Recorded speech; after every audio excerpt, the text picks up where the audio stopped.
इस फिल्म की शुरुआत होती है एक टाउन को दिखाने से, जहाँ एक फेस्टिवल का दिन था जिसे सब लोग मना रहे थे। इस त्योहार का नाम थैंक्सगिविंग था। टाउन का शेरिफ अपनी दोस्त के घर आकर उससे और उसके हस्बैंड से मिलता है। वो उनके लिए गिफ्ट भी लेकर आया था जो उसकी दोस्त को बहुत पसंद आता है। वो उसे अंदर लेकर आई ताकि वो उन लोगों के साथ खाना खा सके। शेरिफ की दोस्त का हस्बैंड एक मार्ट का मैनेजर था। उसका बॉस मार्ट का मालिक उसे काम पर बुलाता है, जिस पर उसकी फैमिली को बहुत गुस्सा आया क्योंकि आज छुट्टी का दिन था और वो फिर भी उससे काम करवाने वाला था। अब हमें मार्ट का मालिक दिखाया गया जो काफी बड़ा बिजनेसमैन था। उसने अपने मार्ट में थैंक्सगिविंग के मौके पर सेल रखी हुई थी, इसलिए लोगों की भीड़ मार्ट के बाहर खड़ी होकर बेसब्री से इंतजार करे। मार्ट का मालिक बड़े आराम से अपने घर में बैठकर खाना खा रहा था, जहाँ उसकी बेटी जेसिका भी अपने दोस्त के साथ मौजूद थी। तो उसके दोस्त वहाँ आ जाते हैं उसे लेने के लिए, इसीलिए वो अपने दोस्त बॉबी के साथ उनकी गाड़ी में आकर बैठ जाती है। ये लोग जेसिका के डैड के मार्ट में जाने का फैसला करते हैं ताकि ये देख सके कि वहाँ की सूरत हाल क्या है। ये जब वहाँ पहुंची तो जेसिका अपने कॉलेज फेलो से भी मिलती है जो उसे पसंद करता था। अब क्योंकि जेसिका मार्ट की मालिक की बेटी थी, इसलिए उसको और उसके दोस्तों को अंदर भेज दिया जाता है। इस बात से बाहर खड़े लोगों को बहुत बुरा लगा। खास तौर पर एक लड़का और एक औरत बहुत ज्यादा गुस्से में बोल रहे थे। वो वहाँ के बैरियर गेट गिरा देते हैं, जिससे सारे लोग अंदर घुसने लगे और एक ही पल में वहाँ अफरा तफरी मच जाती है और अब लोग सारा ही सामान उठाने लगते हैं जैसे ये फ्री का है। इस धक्का मुक्की में बहुत सारे लोग गिरकर मारे जाते हैं। सामान हासिल करने के लिए लोग इस कदर पागल हो गए थे कि उन्हें ये फर्क नहीं पड़ रहा था कि कौन मर रहा है और कौन जिंदा बचा है। शेरिफ की दोस्त को भी धक्का लगा जिससे वो नीचे गिर गई। उसका सर बुरी तरह फट गया, इतना खून बहा कि मौके पर ही उसकी मौत हो जाती है। वो भी जब किसी जख्मी आदमी की मदद करने गया तो कोई उसके ही हाथ पर पैर रख देता है। उसका हाथ टूट गया जिससे वो बेचारा खुद ही जख्मी हो जाता है। और इसके बाद कहानी 1 साल के बाद की दिखाई जाती है। थैंक्सगिविंग का मौका था, सभी लोग काफी डरे हुए थे क्योंकि उन्हें लग रहा था कि जेसिका के डैड फिर से सेल लगाएंगे और पिछले साल की तरह इस साल भी मैसेकर शुरू हो जाएगा, यानी कत्ले आम। चीजों की लालच में आकर लोग मारे जाएंगे। जेसिका के दोस्त ने वीडियो बनाकर उसे इंटरनेट पर डाल दिया था जो काफी ज्यादा मशहूर हो गई थी। पर जेसिका के डैड अभी भी रुकने वाले नहीं थे। वो एक बार फिर मार्ट खोलकर सेल लगाने का फैसला करते हैं ताकि वो और ज्यादा पैसे कमा सके। पर बाकी लोगों की तरह जेसिका भी ये नहीं चाहती थी क्योंकि उसने मार्ट में अपनी आंखों से लोगों को मरते हुए देखा था। और वो औरत जो पिछली साल सेल में सबसे ज्यादा गुस्सा थी, वो अब एक वेट्रेस बन गई थी। जहाँ उसके पास शेरिफ आकर बताते हैं कि इस टाउन में एक नया डेप्यूटी आने वाला है। और अब जब डेप्यूटी यहाँ आए तो वो वहाँ पड़े एक मास्क को देखने लगते हैं। तब वेट्रेस उन्हें बताती है कि ये हमारे टाउन की सबसे पहले गवर्नर का मास्क है जिनका नाम जॉन था। वो बहुत अच्छे इंसान थे, इसलिए सारे लोग उनकी बहुत इज्जत करते हैं। उनकी याद में थैंक्सगिविंग के दिन हर कोई उनका मास्क लगाता है। अब जेसिका जब अपने दोस्तों के साथ थी तो उन सबके पास नोटिफिकेशन आता है। ये जब उसे चेक करती है तो देखती है कि उन सबको नोटिफिकेशन जॉन नाम के एक इंसान ने भेजा है और सभी दोस्तों को टैग किया है। उसने एक टेबल की तस्वीर भेजी है जिस पर इन सबका नाम लिखा हुआ था। अब उन्हें लगा कि शायद हमारे साथ कोई मजाक कर रहा है, इसलिए सभी इस चीज को नजरअंदाज कर देते हैं। तभी जेसिका की नजर जब बाहर पड़ी तो वहाँ गवर्नर जॉन का मास्क पहनकर एक आदमी खड़ा हुआ था जो उसे घूर रहा था, लेकिन अगले पल वहाँ से गायब हो जाता है। रात को जब वो वेट्रेस स्टोर बंद करने लगी जो उस सेल वाले दिन गुस्से में थी, तो वहाँ जॉन का मास्क देखती है। सोचने लगी कि भला ये मास्क किसका हो सकता है कि तब यहाँ जॉन मास्क पहना वो किलर आ जाता है, वेट्रेस पर हमला कर देता है। वो पहले उसके मुँह पर पानी डालता है, फिर उसका मुँह फ्रिज के साथ चिपका देता है। इसके बाद वो अपनी कुल्हाड़ी लेने जाता है ताकि उसे जान से मार सके। पर इतने ही देर में वेट्रेस खुद को आजाद करके यहाँ से भागने लगती है, पर किलर उसे देख लेता है। वेट्रेस वहाँ पड़े डस्टबिन में छुपने की कोशिश करती है, लेकिन किलर गाड़ी में बैठकर गाड़ी उसे दे मारता है। ऐसा होने से वेट्रेस के जिस्म के 2 हिस्से हो गए और उसकी वहीं पर मौत हो जाती है। ऐसा करने के बाद वो उसकी लाश का आधा हिस्सा मार्ट की बिल्डिंग के ऊपर लगा देता है, लोगों में डर खौफ पैदा करने के लिए। सबसे पहले उस वेट्रेस औरत को शिकार बनाता है जो उस सेल वाले दिन गुस्से में थी और वीडियो में सबसे ज्यादा आई थी, यानी उसने मुफ्त का सामान पाने के लिए बहुत से लोगों को धक्का दिया। इस बारे में जब पुलिस को पता चला तो वो यहाँ छानबीन करने के लिए आते हैं। उन्होंने जब सीसीटीवी की फुटेज को देखा, पर क्योंकि टाउन का हर इंसान थैंक्सगिविंग के दिन वो मास्क पहना करता था, इसलिए उन्हें पता चल ही नहीं पाता कि आखिर वो किधर है कौन। ये देखकर जेसिका अपने डैड को कॉल करती है, कहने लगी डैड अब तो आपको कम से कम मार्ट नहीं खोलना चाहिए क्योंकि एक औरत का खून हो गया है। उसके डैड कहते हैं कुछ नहीं होगा, मैं एक्स्ट्रा सिक्योरिटी रखवाऊंगा, पर कैसे भी करके मार्ट तो खुलवा के ही रहूंगा। जिस पर जेसिका और उसकी दोस्त काफी घबरा जाते हैं।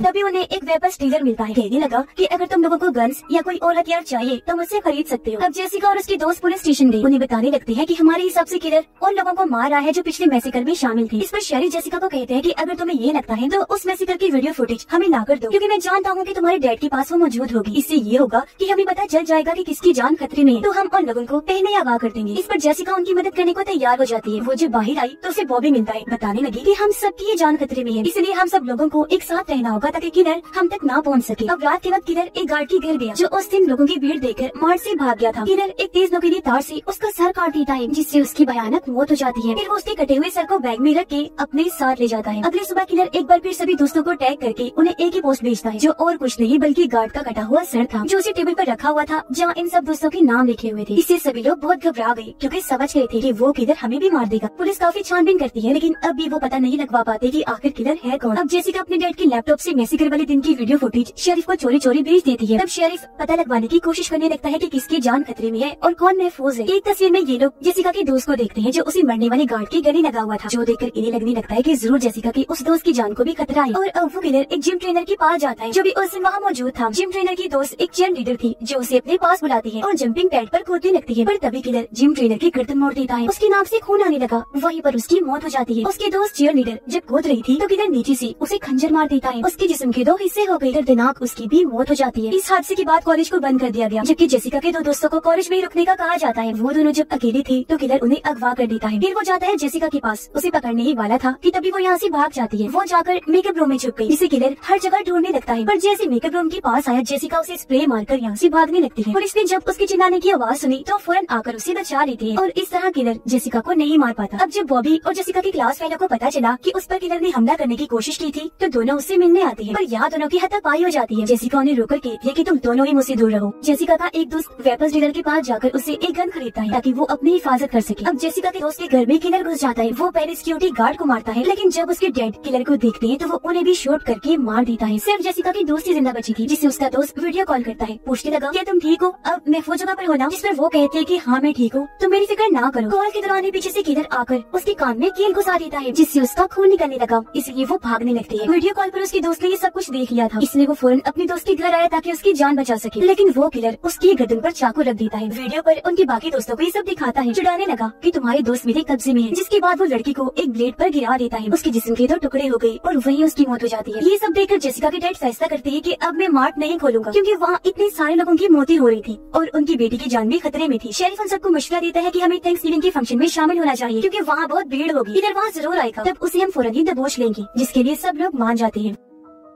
अगले दिन जब ये फंक्शन पर थे तो किलर सच में यहाँ आ जाता है। वो एक आदमी की गर्दन काटकर उसकी जान ही ले लेता है। फिर वो वहाँ धुएं वाले बॉम्ब फेंकने लगता है, जिससे डरकर सारे लोग वहाँ से भागने लगते हैं। हर तरफ अफरा तफरी मच जाती है, जिसके बाद वो किलर जेसिका, उसके दोस्त और मॉम डैड को भी बेहोश करके उन्हें भी अगवा कर लेता है। जेसिका की मॉम की जब आंखें खुलती है तो वो खुद को टेबल पर लेटा हुआ पाती है। उसने देखा कि किलर कुछ मसाले मिक्स करके सॉस तैयार कर रहा है। अब किलर उसके पूरे जिस्म पर तेल लगाने लगा ताकि सॉस को लगाकर मैरिनेट कर सके, क्योंकि वो जेसिका की मॉम को रोस्ट करना चाहता था। वो जब अपना दूसरा मास्क लेने गया तो जेसिका की मॉम खुद को आजाद करके वहाँ से भागने लगती है। वापिस आकर जब वो उसे टेबल पर नहीं मिलती तो एक फॉर्क लेकर वो हर जगह उसे ढूंढने लगता है। जेसिका की मॉम फ्रीजर रूम में छुपने के लिए जाती है, पर पहले ही वहाँ किलर ने चीयर लीडर की लाश को रखा हुआ था, जिसे देखकर वो काफी डर गई, यहाँ से भी भागने लगती है। पर तभी उसे किलर भी देख चुका था। वो पीछे से फॉर्क मारकर पहले उसे जख्मी करता है, जिसके बाद उसे ओवन में डाल देता है। उसने ओवन फुल खोल दिया। जेसिका की मॉम रोस्ट होने लगी और इस तरह भयानक तरीके से उनकी भी मौत हो जाती है। अब किलर अपनी लाइव वीडियो बनाने लगा, जिसमें उसने जेसिका और उन लोगों को बंदी बनाया हुआ था। फिर वो सबको टेबल पर बिठा देता है। वीडियो की लोकेशन देखकर पुलिस वहाँ पहुँच जाती है, लेकिन उन्होंने देखा कि यहाँ पर कुछ भी नहीं है। असल में किलर ने लोकेशन ही गलत डाली थी। वो इन सबके साथ गेम खेल रहा था। अब वो दूसरी लाइव वीडियो बनाता है। जेसिका और बाकी लोगों के सामने उनका खाना लेकर आता है, जो और कुछ नहीं बल्कि जेसिका की मॉम की रोस्ट हुई लाश थी, जो देखकर सब लोग बुरी तरह डर गए, चिल्लाने लगती है। किलर उन्हें बताता है कि सेल और मुफ्त चीजें देने वाला आइडिया जेसिका की मॉम का ही था, इसीलिए मैंने उसे रोस्ट करके ये हाल कर दिया और अब तुम लोगों को इसका मांस खाना होगा। बातों के दौरान जेसिका खुद को आजाद कर लेती है, साथ ही उसके दोस्त ने भी खुद को छुड़वा लिया था। तो अब ये दोनों वहाँ से भागने लगे तो किलर उनका पीछा करने लगता है। वो जेसिका के दोस्त को मारने लगा, जिससे वो काफी जख्मी हो जाता है। फिर वो जाता है जेसिका के पास, जो जाली को पार करके उस तरफ जा चुकी थी, यानी वो यहाँ से भाग निकली थी। वो जब आगे पहुंची तो शेरिफ को वहाँ जख्मी हालत में बेहोश पाती है। बिल्डिंग में जाने पर वो बॉबी को देखती है, जो वो जॉन वाला मास्क उतार रहा था। इससे जेसिका समझ जाती है कि बॉबी ही वो किलर है जो सबको मार रहा है। शेरिफ को जब होश आई तो वो जेसिका के पास आया तो वो उसे बता देती है कि बॉबी ये सब कर रहा है। ये सुनकर शेरिफ उसे शूट करने लगा, जो देखकर बॉबी यहाँ से भाग जाता है। उसे पकड़ने के लिए पुलिस जाती है, जबकि बाकियों को बचा लिया जाता है। शेरिफ जेसिका को बताता है कि हम तुम्हारी एक दोस्त और मॉम को नहीं बचा पाए, लेकिन तुम्हारे डैड और बाकी दोस्तों को बचाकर हॉस्पिटल भेज दिया गया है। जल्द वो सब ठीक हो जाएंगे। और अब तभी जेसिका शेरिफ के जूतों पर मिट्टी लगी हुई देख लेती है। वो चौंक गई, क्योंकि समझ गई थी कि किलर बॉबी नहीं बल्कि ये शेरिफ है, जिसने जंगल में मेरा पीछा किया था। अब तक शेरिफ को भी पता चल गया था कि जेसिका मेरी सच्चाई जान गई है, इसीलिए वो उसे कहता है कि तुम्हें अकेले जंगल में जाना नहीं चाहिए था। ये कहकर शेरिफ ने दरवाजा बंद कर दिया और अब वो जेसिका को मारने के लिए आगे बढ़ता है। वो शेरिफ से पूछती है कि आखिर तुमने ऐसा क्यों किया। तब शेरिफ उसे बताता है कि मैं सारी जिंदगी अकेला ही रहा था, मुझे एक प्यार की उम्मीद मिली थी, जो मेरी दोस्त थी। वो और मैं दोनों एक दूसरे को बहुत प्यार करती थी। वो अपने हस्बैंड को छोड़कर जल्दी मुझसे शादी करने वाली थी, लेकिन तुम्हारे डैड के सेल लगाने की वजह से धक्का मुक्की में वो गिर गई, वहीं उसकी मौत हो गई। ऐसा होने से एक बार फिर मैं अकेला हो गया। बस तभी से मैंने ठान लिया था कि मैं किसी को भी नहीं छोड़ूंगा। मेरे ऊपर शक न आए, इसलिए मैं जॉन का मास्क पहनकर सबको मारने लगा ताकि अपना बदला ले सकूं। उसकी बात पूरी होते ही जेसिका उसे फोन दिखाकर शुक्रिया कहती है। फिर बताने लगी कि अभी अभी जो तुमने बोला है मैंने उसे रिकॉर्ड करके लाइव चला दिया था, इससे सबको पता चल चुका है कि तुम ही असली किलर हो। ये देखकर शेरिफ को बुरा लगा,